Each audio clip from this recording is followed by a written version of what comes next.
Olá, começa mais um Conversa Criminal, o seu podcast sobre as ciências criminais. Sou Augusto Rodrigues, advogado criminalista. Olá, sou José Carlos Portela Júnior, advogado criminalista e professor. Olá, meu nome é Carlos Eduardo Carreira, sou professor universitário e advogado civil e constitucionalista, além de internacional.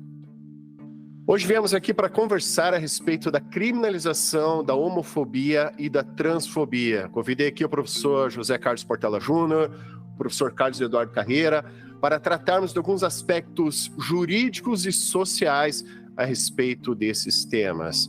Confira então em mais um episódio do Conversa Criminal Podcast.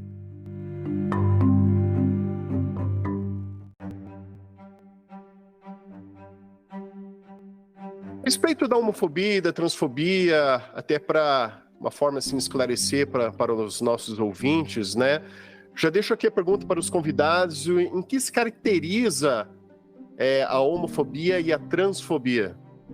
Bom, a homofobia, transfobia, entre outros termos como bifobia, etc., eles são utilizados para caracterizar as iniciativas de ódio, sobretudo iniciativas violentas, seja de forma verbal, seja de forma psíquica, seja de forma física, que existem em função da identidade de gênero, da expressão de gênero, da situação que a pessoa vivencia em relação à sua sexualidade, orientação sexual, e essas características e como a pessoa mostra essas características em sociedade, geralmente são o que usam como argumento para cometerem esses tipos de atos. Eu acho que a gente precisa situar, né, esses tipos de violência, né, que o Carlos citou, como ela se constituem, né, de maneira assim geral, porque elas têm várias camadas, né, e aí a gente poderia ficar aqui o episódio inteiro falando sobre elas e ainda não esgotaríamos essas camadas dessa violência homotransfóbica. Mas a gente consegue, pelo menos, relacionar essas violências com uma certa estrutura social.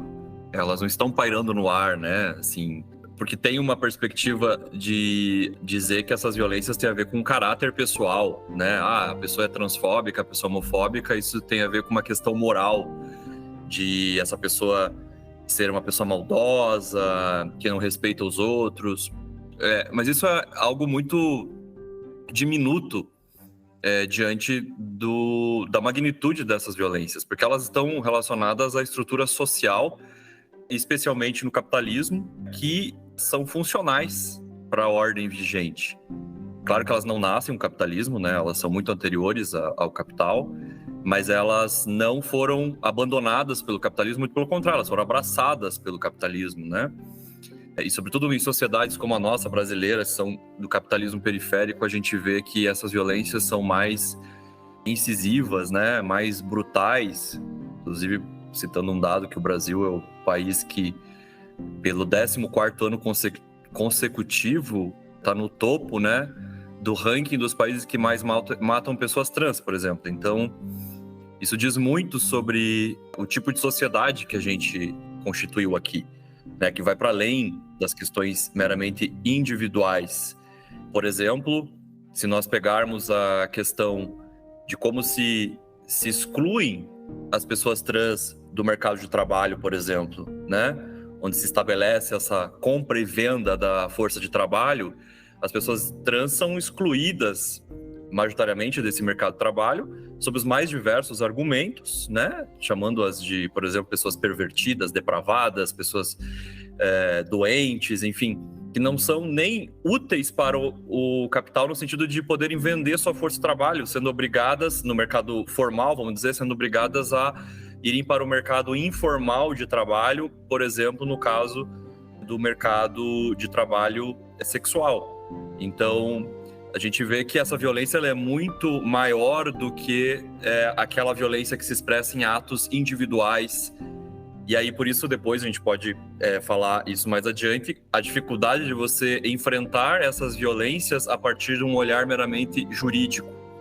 Que o jurídico não tem e não vai dar conta, na ordem burguesa, dessas questões que são macro, né? Que são estruturais da sociedade capitalista periférica.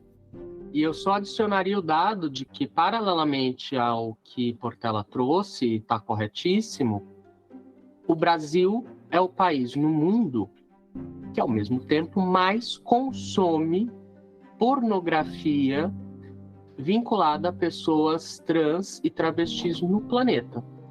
Então, há uma exclusão desse mercado de trabalho forçada, uma negação da existência daquelas pessoas tais quais elas são, paralelamente há um consumo altíssimo da pornografia relativa àqueles corpos. Essa contradição que o Carlos pontuou é interessante, né, para mostrar como a homofobia e a transfobia são funcionais para a sociedade que a gente vive, no sentido de manter uma certa ordem vigente a partir da ideia de proteção da família tradicional, burguesa, como célula econômica, né? Tão cara ao capital. E para manter essa célula econômica, chamada família burguesa, né? É preciso excluir do âmbito da família todas aquelas pessoas que são desviantes, né? Os chamados desviantes, no sentido de que existe uma norma de conduta sexual, de gênero, e todas aquelas pessoas que não se encaixam nessa norma, elas precisam ser excluídas. E aí a exclusão se dá tanto do ponto de vista do direito, como também do ponto de vista político.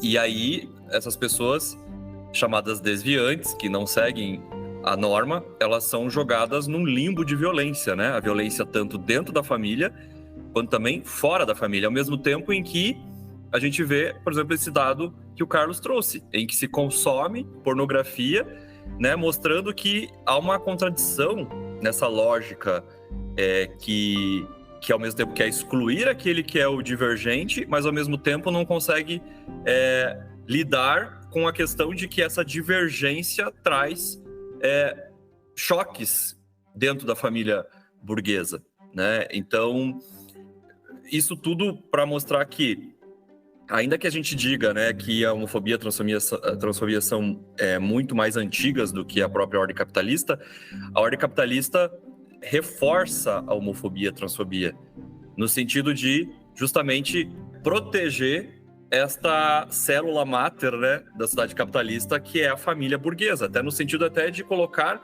essas pessoas naquelas caixinhas, né, do pai e da mãe, do operário, da operária, que cuida dos afazeres domésticos, né, do pai que seria o provedor, e que nesse sentido colocaria as pessoas gays, trans, né, e todas as pessoas que têm orientação sexual divergente, LGBTQIA+, enfim, todas essas pessoas sendo colocadas nesse campo, né, daquilo que é o anormal, e portanto o anormal justifica a violência para preservar o chamado normal. Por isso que, repito, é tão difícil da gente conseguir, através do direito, combater a homotransfobia, porque é algo muito mais profundo do que aparenta quando a gente trata de atos individuais de violência homotransfóbica. Sem sombra de dúvida, é estrutural, é sistemático e, de algumas formas, é lucrativo para um sistema capitalista que depende de uma estrutura, muitas vezes depende de uma estrutura conservadora em termos de valores morais, sobretudo, mas precisa também arregimentar bodes expiatórios de tempos em tempos para que as insatisfações sociais não extravasem contra o próprio capitalismo. Há um livro que se chama Devassos no Paraíso, que acho muito interessante, né? Em que o autor ele vai fazer uma historiografia ali de como se constitui a homotransfobia desde o Brasil colônia até os dias atuais. Então você vai ver que a forma de produção muda, né? A sociabilidade muda, mas a homotransfobia sempre presente, né? Tá aí, até os dias de hoje, com o Brasil sendo campeão entre os países que mais matam gays e lésbicas e transexuais, travestis, né?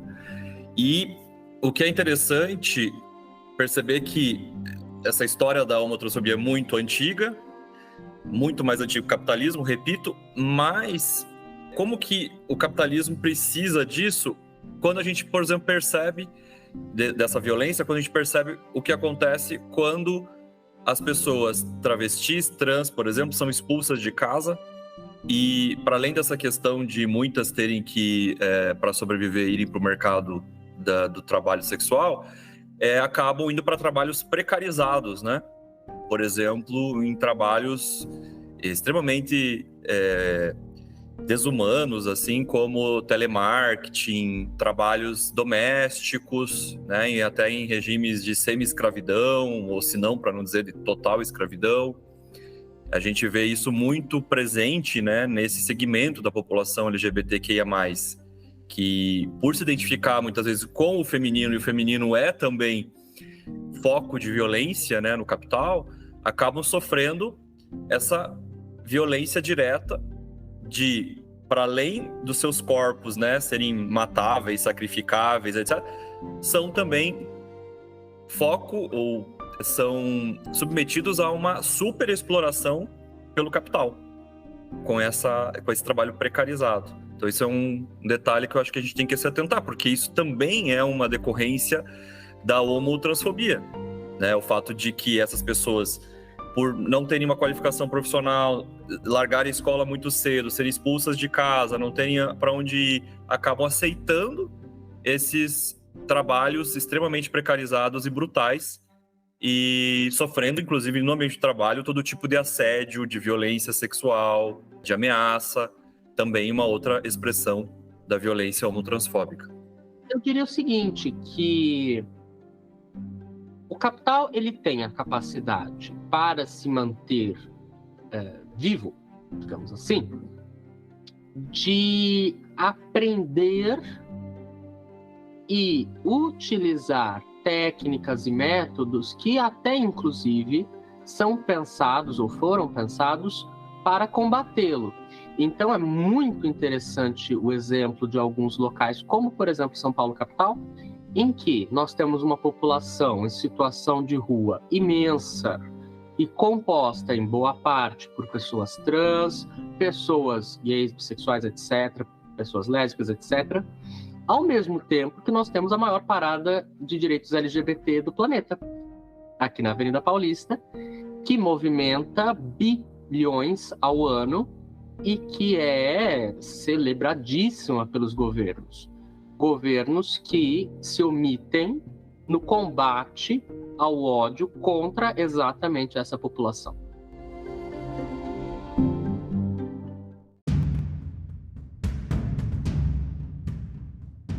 Aproveitando o gancho do professor Carlos Eduardo a respeito da omissão do poder público em relação a essa violência, né, na homofobia, na transfobia. E no ano de 2019 foi julgado pelo Supremo Tribunal Federal uma ação direta de inconstitucionalidade por omissão, a ADO número 26, de relatoria do ministro Celso de Mello, e também o mandado de injunção número 4733, de relatoria do ministro Edson Fachin, que a Corte, por maioria, reconheceu, né, que havia assim, uma omissão legislativa em relação à criminalização da homofobia, da transfobia, né? Então não havia uma proteção desse bem jurídico, e a partir dessa omissão do Poder Legislativo em criar um tipo penal para ter esse tipo de proteção, foi reconhecido ali a aplicação até ser sanado, né? A aplicação da Lei 7.716 de 89, né? A lei do racismo. A respeito desse julgado do Supremo, então, também já faço aqui a pergunta para os professores convidados, o que eles pensam a respeito e quais considerações que tem a fazer. Bom, eu me sinto confortável de conversar sobre esse tema porque eu fui um dos advogados que atuei no caso. Embora não tenha ido para Brasília, o grupo de advogados pela diversidade sexual e de gênero, que foi um dos Amit Curi, um grupo no qual eu sou conselheiro, e o Paulo Iotti, que foi o advogado principal da causa junto ao PPS, eu fui um dos consultores junto com ele, etc. O que nós percebemos é que nós temos um problema estrutural que precede as ações. Aliás, precede a própria postura do STF no contemporâneo, que é a questão do nosso parlamento, do Congresso Nacional. O Congresso Nacional brasileiro embora e comprovadamente eleito de forma democrática e sem quaisquer indícios de fraude, ele é um Congresso extremamente conservador e se mantém extremamente conservador desde a época da ditadura. E desde a época da ditadura militar, a cada eleição livre, fiscalizada, excepcionalmente bem realizada, nós mantemos sempre a frase de que é o Congresso eleito mais conservador desde a ditadura militar. O que isso leva? Isso leva a vários problemas para uma população, é claro, que não se identifique com valores conservadores, mas um principal problema que eu gostaria de apontar é o vácuo de poder. Porque se o Congresso não exerce as suas funções de acordo com aquilo que ele existe para fazer, que é buscar a regulamentação da sociedade para a existência dessa sociedade baseada no Estado Democrático de Direito, nós vamos ter um problema.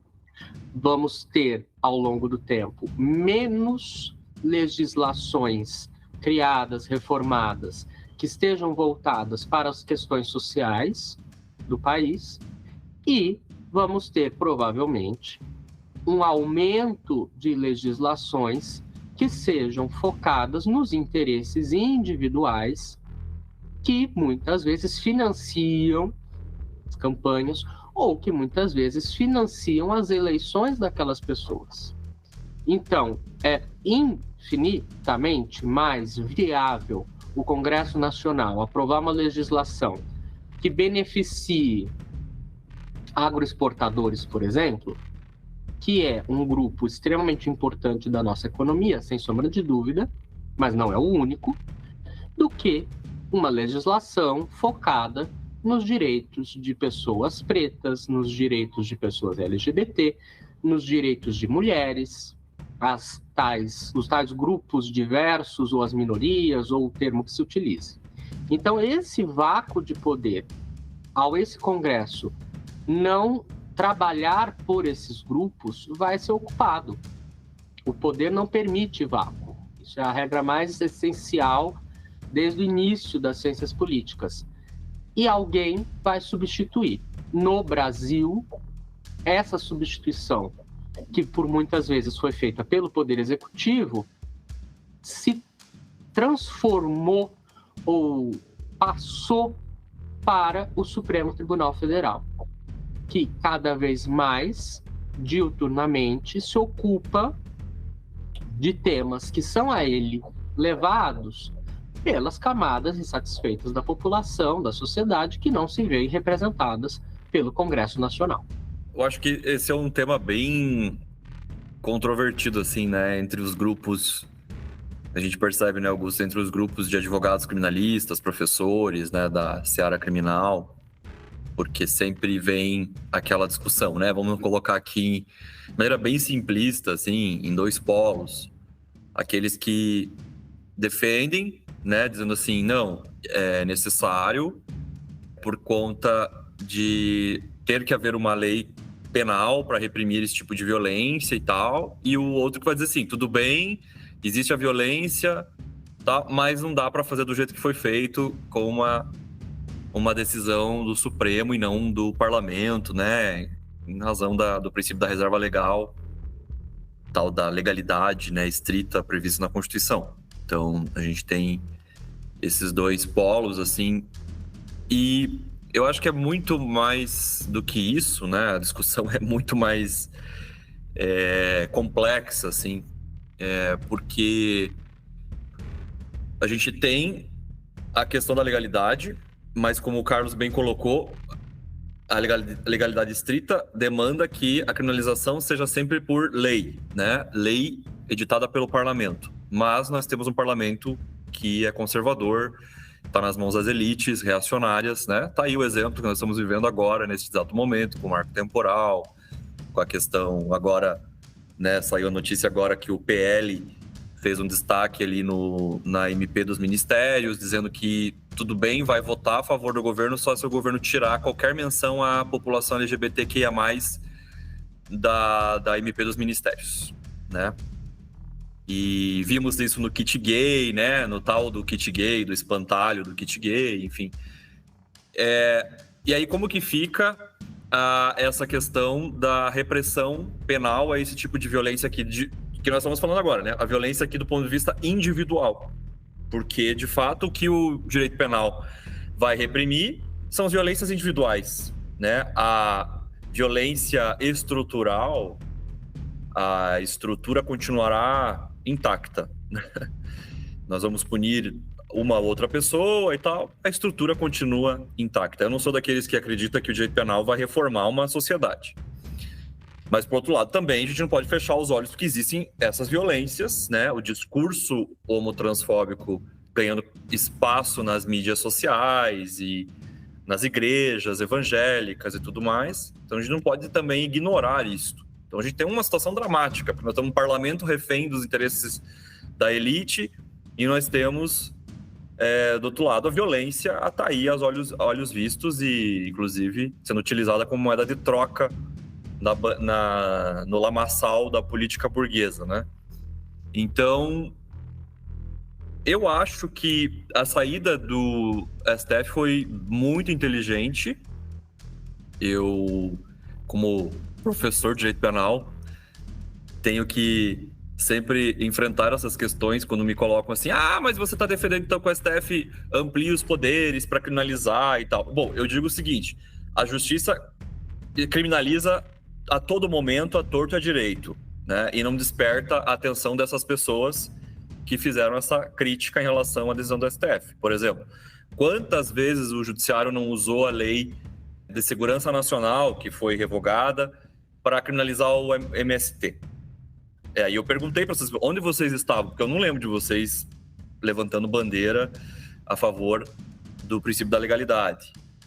A criminalização na questão das drogas, né? Ampliação da criminalização de uma maneira brutal para punir à torta à direito pessoas pretas e pobres. Então, claro que eu não quero dizer que com isso, então beleza, então você pode fazer qualquer coisa. Não é isso. Mas aqui nós temos uma situação dramática, porque nós temos uma violência que está aí, né? Ganhando cada vez mais terreno. E, do outro lado, você tem um parlamento que não vai avançar nessa questão. Como o Carlos colocou, mesmo governos progressistas tiveram que recuar nas suas políticas públicas em relação à população LGBT, né? Diante de ameaças de bancadas ruralistas, da bala, da Bíblia, enfim. Então, eu acredito, depois a gente pode falar um pouco mais sobre isso, que, na verdade, o que o STF faz é dizer aquilo que já está mesmo em documentos internacionais e na própria Constituição, porque quando a Constituição fala de reprimir, a sociedade brasileira tem que erradicar, combater as discriminações, sempre coloca em bloco as discriminações, né? No artigo 5º caput fala lá das discriminações da Constituição, artigo 5º caput da Constituição, e outros tratados de direitos humanos também. Então, até a declaração, acho que de 81 da ONU, que é sobre intolerância religiosa, fala sobre isso, tolerância religiosa. Nos seus considerandos traz lá, considerando que todas as espécies de discriminação, coloca de sexo, coloca de todas, assim, de raça. Então, quer dizer, já é um valor reafirmado em documentos jurídicos da nossa ordem jurídica burguesa, né? Então, acho que o STF saiu por uma decisão que eu acho que foi inteligente. Agora, tem problemas que depois nós podemos falar no outro bloco.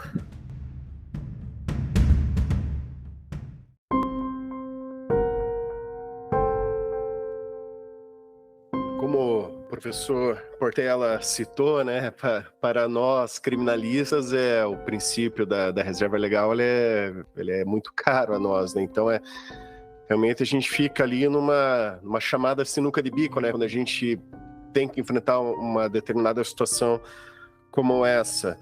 Mas enquanto o professor Portela estava fazendo suas considerações, eu também estava pensando e até quero colocar compartilhar o seguinte pensamento aqui com os colegas e fiquem à vontade também para discordar.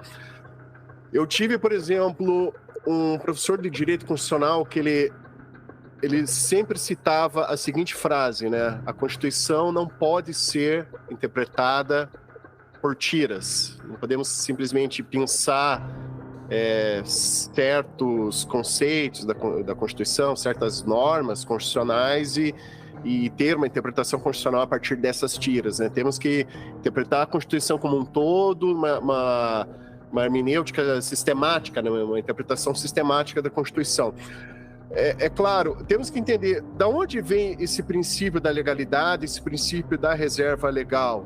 Considerar que a nossa Carta Constitucional, nossa Carta Política, né, um dos motivos além de organizar o Estado, mas também é zelar, preservar pela dignidade humana, da pessoa humana, também por o nosso Estado democrático de direito, plural. E o princípio da reserva legal ele vem muito em razão disso, evitar a roubos autoritários, né, como já tivemos aqui no Brasil, né, um país assim que na República tivemos, acho que o nosso maior período democrático é de 88 para cá, né? Então, desde o início da República, temos ali alternando, né, momentos de democracia e autoritarismo.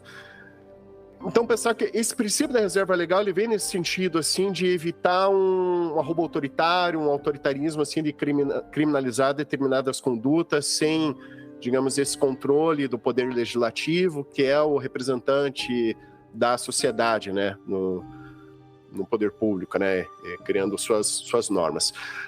Por outro lado, também temos ali o princípio da dignidade da pessoa humana, né, que é um dos fundamentos do nosso Estado democrático de direito, que está ali no artigo 1º da Constituição, e verificar como os professores citaram essa omissão legislativa, né, o poder legislativo completamente omisso, e estamos aí num país que mais mata transexuais, vemos todos esses atos, né, diariamente assim de violência motivada por questões homofóbicas, transfóbicas, e também temos o recurso constitucional, esses remédios constitucionais como uma mandado de injunção, ou até mesmo ali uma ação direta de inconstitucionalidade por omissão. Então, pensando também no sistema de freios e contrapesos, né, diante de uma omissão do poder legislativo, temos ali um direito fundamental que não está sendo tutelado, um bem jurídico que não está sendo protegido diante da omissão do poder legislativo. Não cabe usar dessa ferramenta, que é uma ADO, ou desse remédio constitucional, que é o mandado de injunção, justamente provocando o poder judiciário para que, diante dessa omissão legislativa, seja protegido esse bem jurídico, para que seja garantida a dignidade humana desse determinado grupo social. Então, a partir da fala dos professores, eu fiquei pensando que, pelo menos para mim, isso acaba sendo uma forma, um argumento de rebater essa alegada violação ao princípio da reserva legal, que tem sim seu fundamento jurídico, faz sentido. Mas se fizermos uma análise sistemática da Constituição, temos que pensar que essa interpretação do Supremo, né, essa analogia, vamos falar assim, uma criminalização por analogia, você não está ali restringindo direitos, você está ampliando, você está garantindo direitos. É diferente, então você não está tendo ali uma restrição, e sim uma maior proteção, né?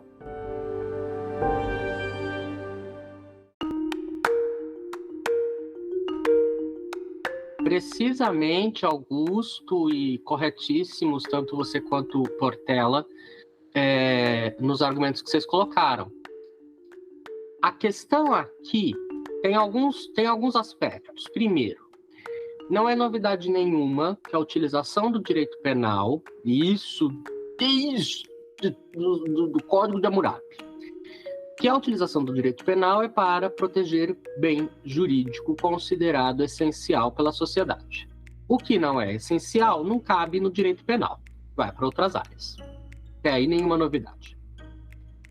Ao mesmo tempo, a partir do constitucionalismo, e sobretudo no Brasil a partir de 88, com a Constituição Cidadã, e reforçando, a democracia brasileira tem 35 anos. Dali para trás, não é democracia, é qualquer outra coisa. Na Constituição brasileira, assim como tantas outras constituições de recorte social, mesmo que o Estado ou o empresariado ou quaisquer outros atores não queiram, é uma Constituição de recorte social. A Constituição trouxe, obviamente, o ponto mais importante dela, os direitos humanos, ou direitos fundamentais. Isso está geograficamente, topograficamente localizado na Constituição, também ninguém discute isso. Logo, o conjunto mais essencial de direitos a serem tutelados, portanto, bens jurídicos tutelados pelo direito, é o conjunto dos direitos fundamentais, ou direitos humanos. Ok, a partir daí que o direito penal começa a se mover, porque não podemos esquecer, em termos kelsenianos, o topo da escala é a Constituição. Então, simplesmente não pode o direito penal querer ir contra a Constituição, por mais que ele queira ou não queira, não pode. Tá, tutela penal dos direitos humanos, portanto, é um lugar comum. Usar o direito penal para proteger direitos humanos, partindo disso, é algo absolutamente óbvio, racional e lógico. É a função do direito penal. Tutelar os bens jurídicos mais essenciais, que são, portanto, os direitos humanos. Agora, o princípio da legalidade, reserva legal, estrita, é essencial. Ele vem e se mantém contra arroubos autoritários, que historicamente podiam estar vinculados a um absolutismo e, portanto, o constitucionalismo vem surgir, mas é essencial que se mantenha a reserva legal, o princípio da legalidade, que ele seja estritamente observado e que ele não permita exceções. Até aí, também concordamos todos. A questão é outra. Porque cargas d'água, o julgamento, ou o caso em si, não somente o julgamento, como as peças que fizeram parte dele, a atuação de amicus curiae, etc. Por que esses casos dessa ADO e desse MI ficaram tão polêmicos? A questão do Portela está perfeita. Na hora de criminalizar um monte de coisa que não é bem jurídico e relevante, bora usar o direito criminal para qualquer coisa. Porque, no Brasil, então, que puxou um ideal criminalizatório dos Estados Unidos, e aí eu recomendo Lloyd Watkwant, punir os pobres, a criminalização da pobreza, enfim. Nesse caso, no Brasil, o que vai acontecer? Nossa história de um Congresso difícil e ruim é antiga. É tão antiga que nós temos ADO e mandado de junção. Nós temos ações específicas para que a omissão do poder congressional, do poder parlamentar, seja sanada. Ou seja, tem a previsão constitucional de que o Congresso brasileiro não vai funcionar bem. E se não funcionar bem, tá aqui os remédios. Também ninguém questiona isso. Tudo bem.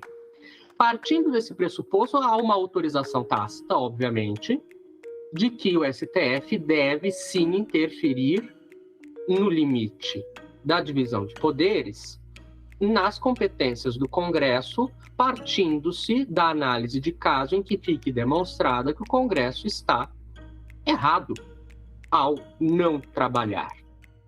Por isso existe a ADO, por isso existe o mandado de injunção. Tudo bem.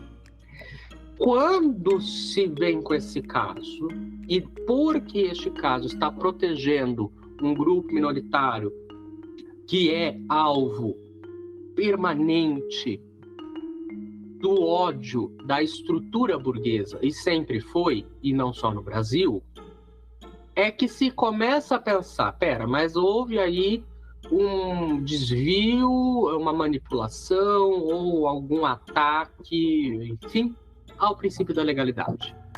Mas não houve. Esses dois processos julgados, esse caso da criminalização da homotransfobia, da homofobia e da transfobia, não é exemplo de violação do princípio da reserva legal. Por um simples motivo. Esse caso não parte do pressuposto de que o Supremo possa tornar crime algo que não é crime. E não foi isso que foi decidido. O Supremo, as teses que levamos ao Supremo e que foram acolhidas pelo Supremo, elas incidem a partir do caso Elvanga, um caso anterior que também era focado em repressão ou não de direito fundamental. No caso ali era o princípio da livre expressão, produção artística, etc., de um livro que era notadamente antissemítico. Um livro que notadamente propagava ideário nazifascista, ódio contra a população em função de sua religião. E ódio contra pessoas em função da sua religião é crime no Brasil desde a lei de racismo, é algo que continua sendo odioso desde a Guerra dos 30 anos, há 300 anos, há mais de 300 anos, no mundo inteiro se luta para que não sejamos preconceituosos, que as sociedades não sejam preconceituosas com pessoas em função de sua religião. Ninguém questiona isso também.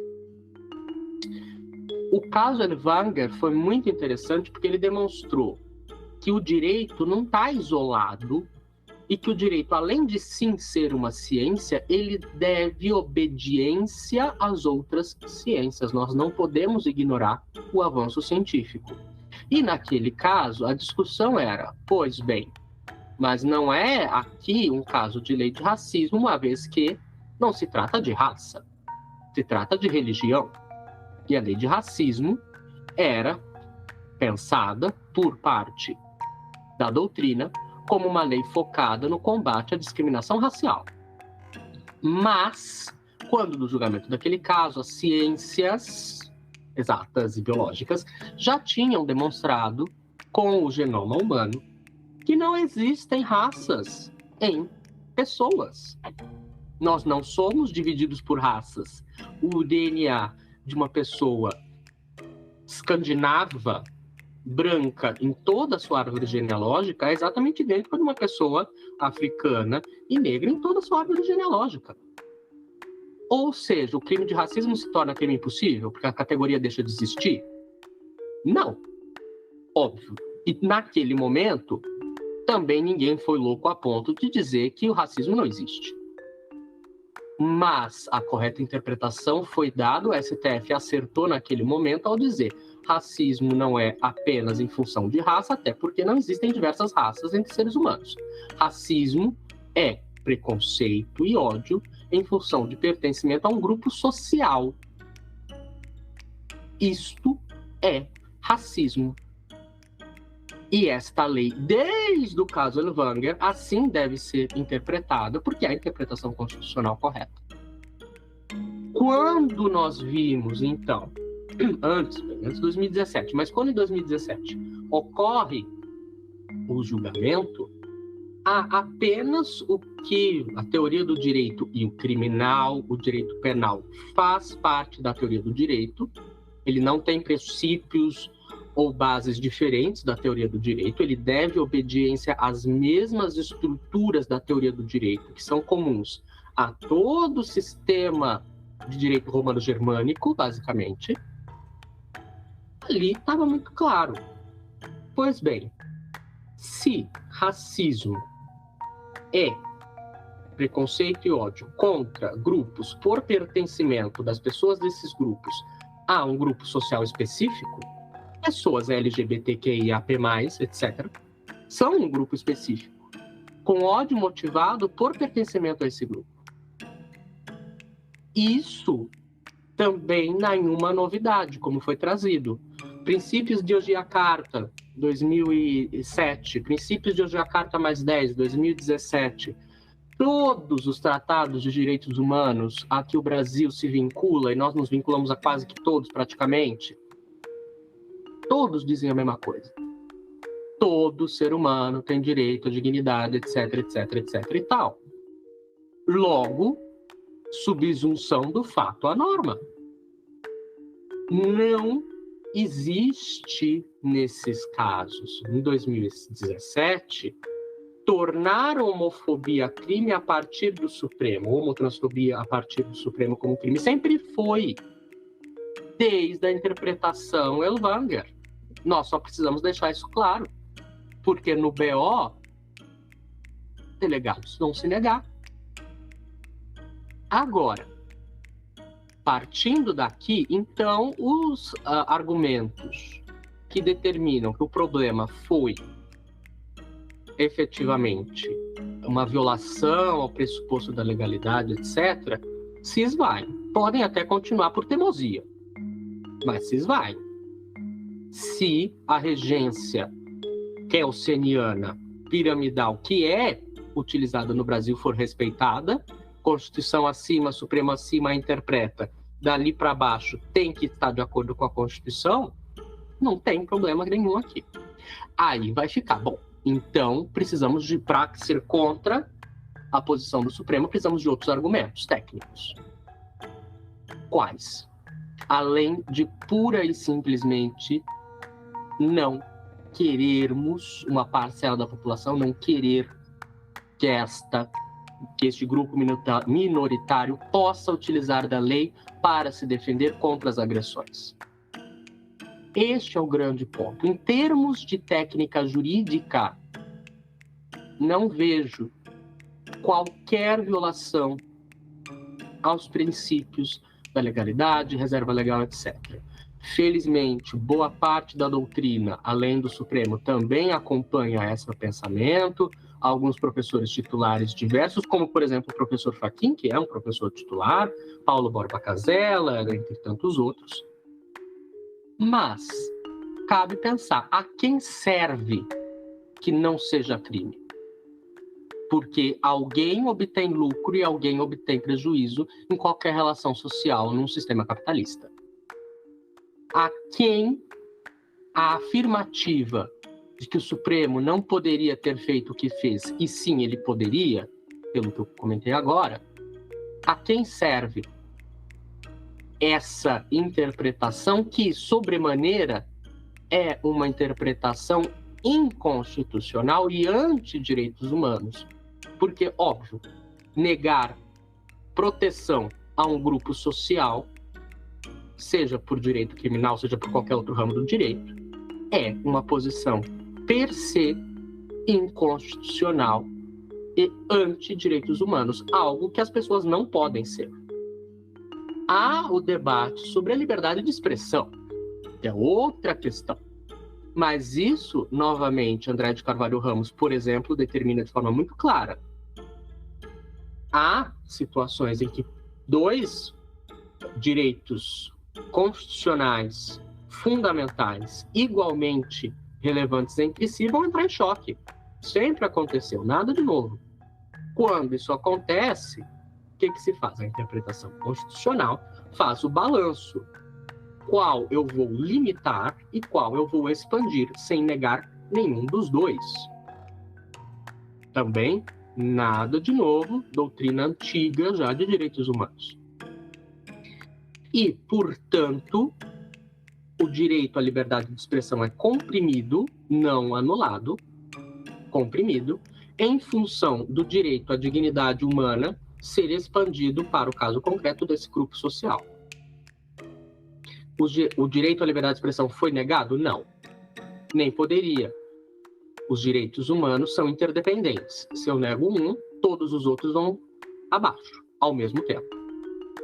Agora, quando o Supremo decide sobre isso em relação, por exemplo, num aspecto religioso, doação de sangue para crianças que pertencem a uma família testemunha de Jeová, não há tanta comoção.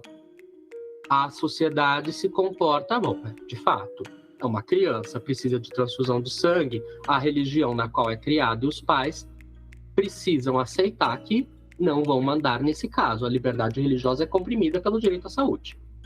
Vida. Mesma coisa aqui. Novamente, sobre esse outro argumento. A quem serve uma decisão que não proteja a comunidade LGBTQIAP+. Serve a alguém. Serve a alguns interesses. Interesses que partem do pressuposto de fake news, entre tantas outras coisas, que permitem que o pensamento conservador, que nem sempre é o mais difundido na sociedade brasileira, saia vencedor. Se não nas eleições, ao menos nos tribunais. E não somente por isso nós percebemos tribunais de primeira instância e de segunda instância em temas de direitos humanos, sobretudo no centro-sul do país, extremamente ineptos para julgarem esses tipos de casos.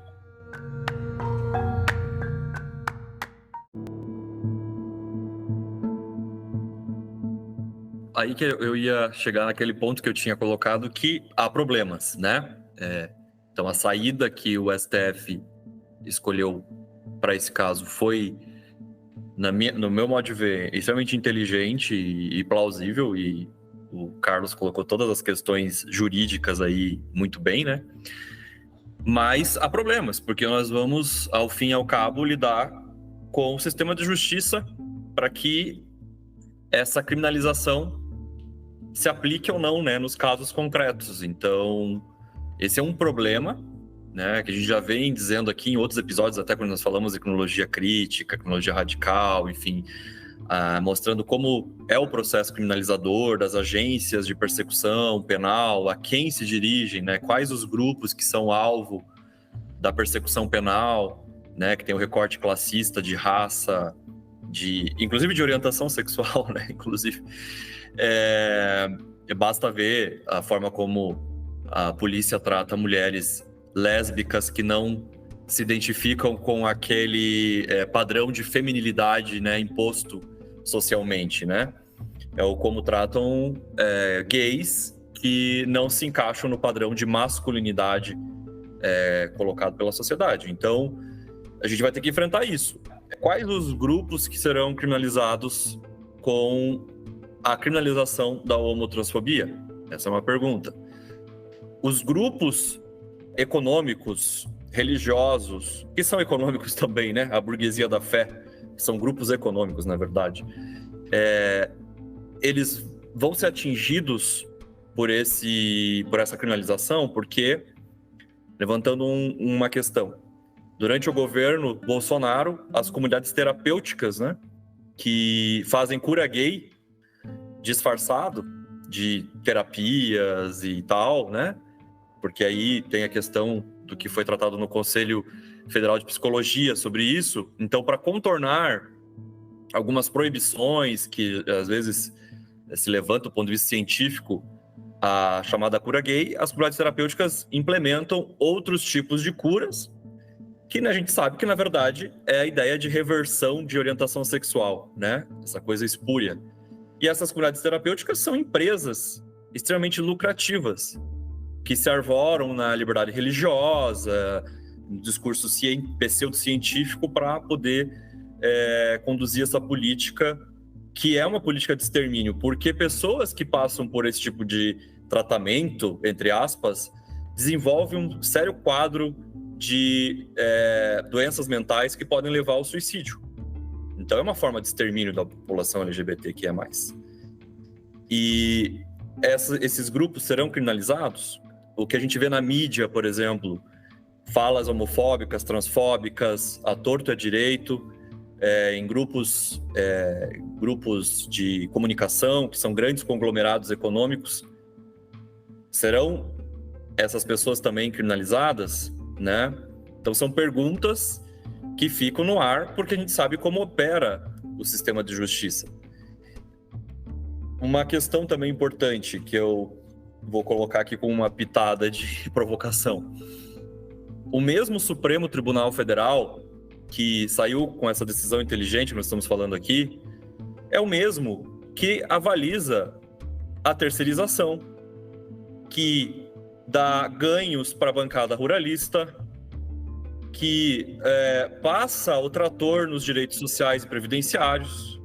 Então, assim, isso tudo parece que são coisas desconexas, mas aquilo que nós estávamos falando no começo é uma forma de violência homofóbica e transfóbica você empurrar toda essa população para precarização total, para ser superexplorada pelo mercado, né? Correndo, inclusive, o risco de comprometimento da sua saúde mental e de aumento, né, das taxas de suicídio, porque é bom lembrar que entre as populações com maiores taxas de suicídio, não só no Brasil, como também no centro do capital, nos Estados Unidos, são pessoas LGBTQIA+. Até estava vendo um dado aqui nos Estados Unidos, uma pesquisa que mostrou no ano passado, 45% das pessoas LGBTQIA+, já consideraram no último ano, ou seja, no ano anterior a 2022, 2021, cogitaram se suicidar.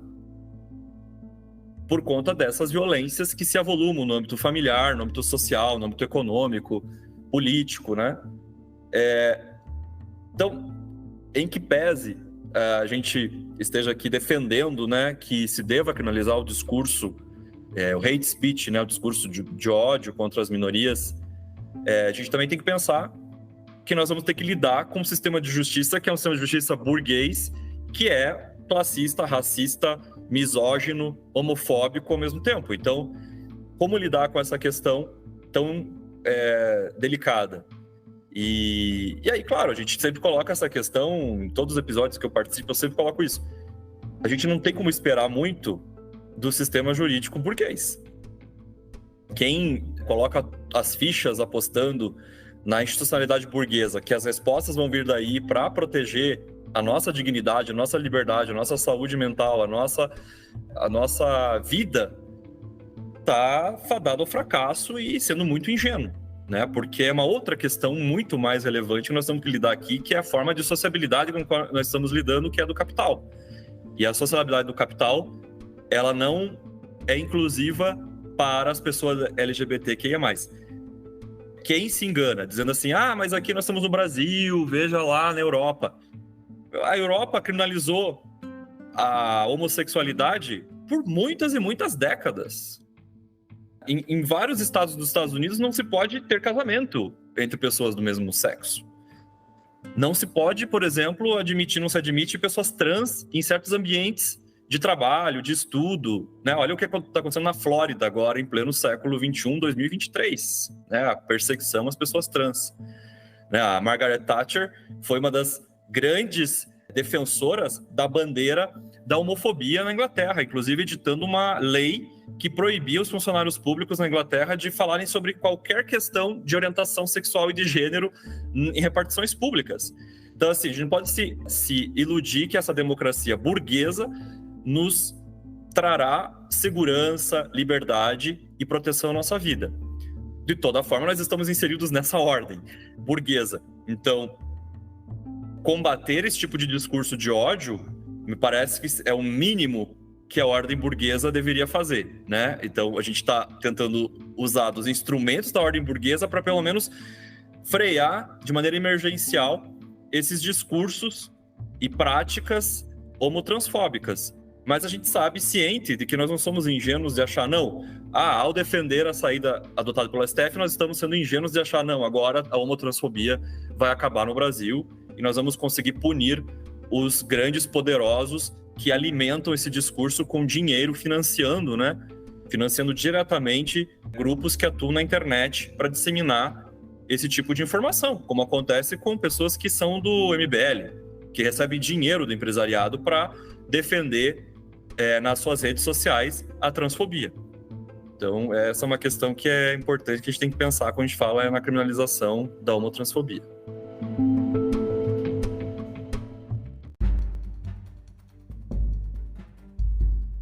Concordo integralmente, Portela, sem sombra de dúvida. Isso é muito óbvio quando eu venho do direito internacional, né? Tanto privado quanto público.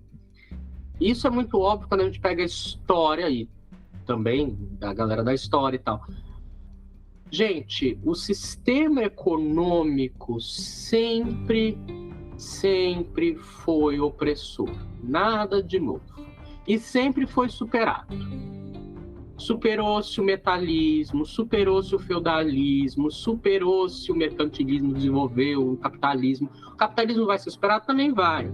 Mas demoram-se várias gerações para isso. Agora, como nós estamos inseridos no capitalismo, nós precisamos descobrir como, e somos do direito, portanto, nós temos o dever de resolver o problema social, porque em última instância é para isso que a gente serve. A gente tem que ver os instrumentos que nós temos e como esses instrumentos, que têm sim uma base capitalística, eles podem ser utilizados para posições emancipatórias do ser humano. As críticas ao STF foram precisas e elas estão inseridas nesse contexto. Se a gente observa o centro do capitalismo, os Estados Unidos. Estados Unidos é um caso fenomenal. A maior quantidade, direitos humanos ninguém protege, ninguém quer saber, o negócio é comércio e tal. A maior quantidade de tratados que existe no planeta é sobre direitos humanos. Então, direitos humanos são o tema mais transformado em legislação internacional na história. Estados Unidos tem por postura jamais aderir a tratados de direitos humanos, inclusive o Tratado de Direitos Humanos, que obteve literalmente posição absoluta, unanimidade, o Tratado das Nações Unidas sobre os Direitos da Criança. Todos os estados do planeta aderiram, todos, incluindo República Democrática Popular da Coreia, vulgo Coreia do Norte. Estados Unidos não. E aí a gente olha os Convenções de 66, que são os dois grandes tratados de direitos humanos. Convenção de Direitos Individuais, etc., políticos, enfim, Convenção de Direitos Sociais, Econômicos e Culturais. O bloco socialista, durante a Guerra Fria, aderiu em boa parte à Convenção sobre Direitos Econômicos, Sociais e Culturais. O bloco capitalista, em grande parte, aderiu ao Tratado sobre Direitos Individuais, Políticos, etc. E há intersecções, como o Brasil, entre outros, mas você consegue perceber a orientação socialista levou a esse ponto, ao privilégio coletivo, a orientação capitalista levou àquele ponto, ao privilégio individual. O Supremo espelha isso. É um Supremo muito bem preparado historicamente, com, sobretudo, pós-democracia, pós-88. Um Supremo bastante bom em temas de direitos individuais. Em temas de direitos coletivos, é uma desgraça completa. Só que, novamente, isso é Direitos Humanos 2 da graduação.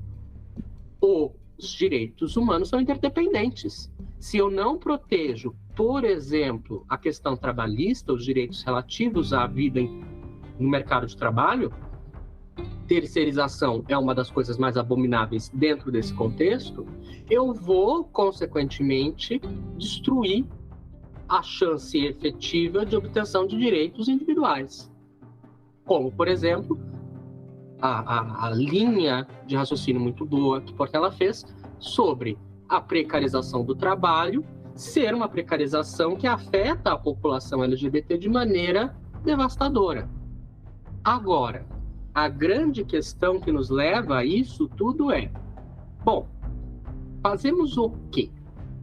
A gente estuda lá no processo, desde sempre, que a sentença não pode ser non-liquens, né? Ou seja, que você, o Estado, através do seu poder judiciário, precisa dizer o que é o direito naquele caso específico.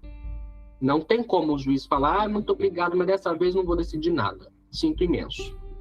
Isso não existe. O direito como um todo, e aí é uma interpretação minha, é non-liquens. O direito não tem a possibilidade de dizer, não tenho resposta para te dar. Nós temos obrigação de encontrar uma resposta. É isso que constitui o diferencial científico no direito. A física teórica vai descobrir um monte de coisa. Olha, o átomo não quebra, tá. Aí quebra um átomo, sai um monte de porcaria de lá de dentro. Tem que revisar as teorias todas e a galera da engenharia vai lutar para tornar isso útil. A mesma coisa.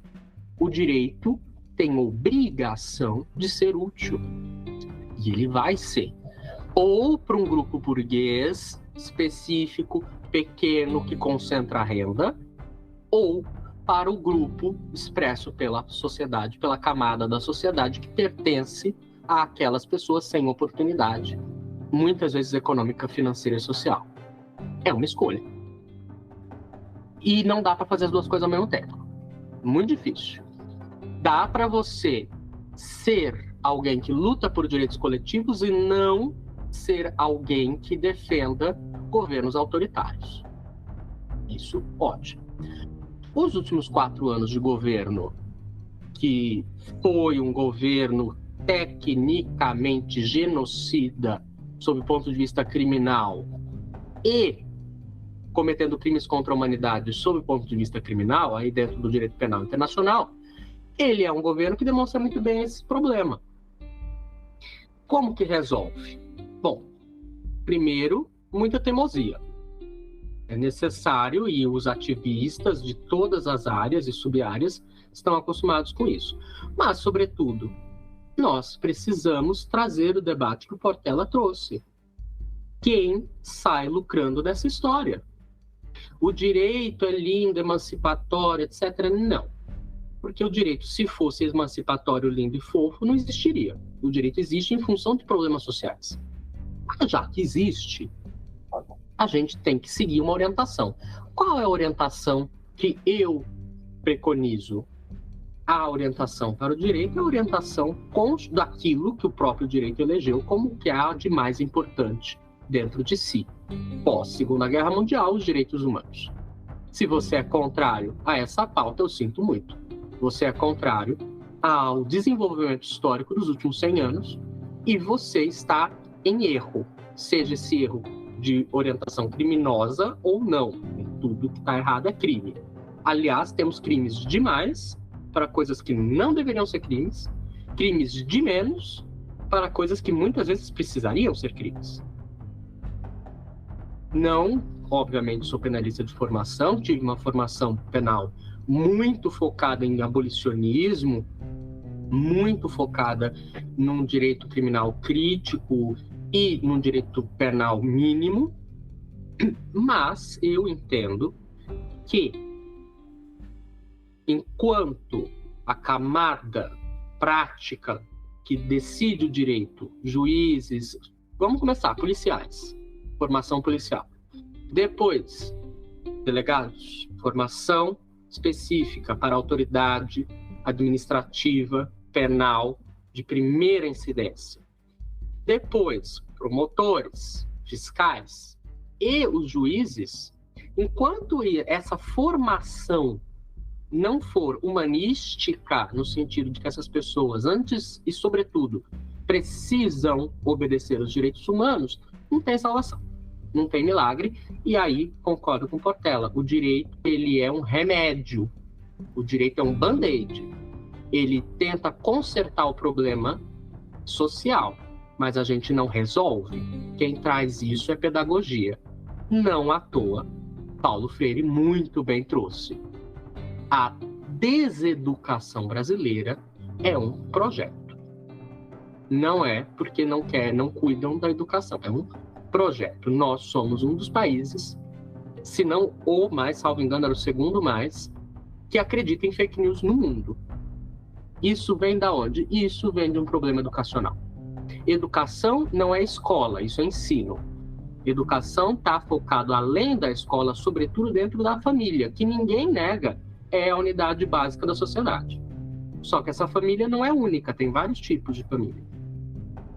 E, enquanto o projeto de destruição da educação, por exemplo, o novo ensino médio, não for absolutamente obliterado, nós não vamos resolver o problema. É educacional. Mas, enquanto 1, 2, 3 gerações não viram para permitir que haja alguma melhora no critério educacional, o direito tem que fazer a sua parte. E, minha perspectiva, juiz, toda a escala, do policial ao juiz, que não obedece determinação do Supremo, do STJ, precisa sim ser advertido, fiscalizado, eventualmente processado, eventualmente punido.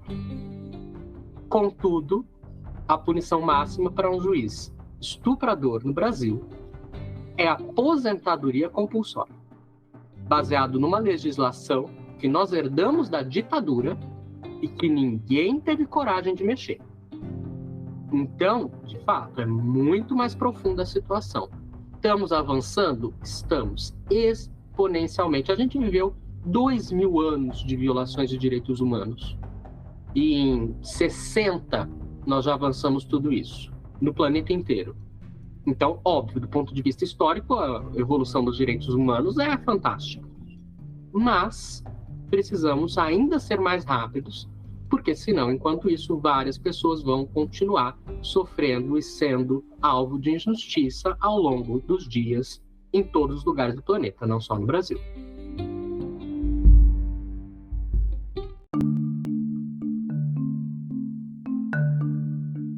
Então esse foi mais um episódio do Conversa Criminal Podcast. Mais uma vez quero agradecer a presença dos professores Portela, do professor Carlos Eduardo Carreira, pela presença, pela aula aqui prestada. Aprendi muito com os convidados.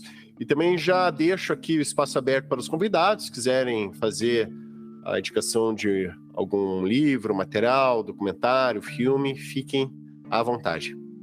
Bom, quero agradecer mais uma vez o convite, Augusto. Prazer sempre estar nesse espaço. Já nem lembro quantos episódios já fiz e farei outros com certeza. E também agradecer a presença do Carlos Carreira. Muito bom debate. Acrescentou bastante aqui pra gente.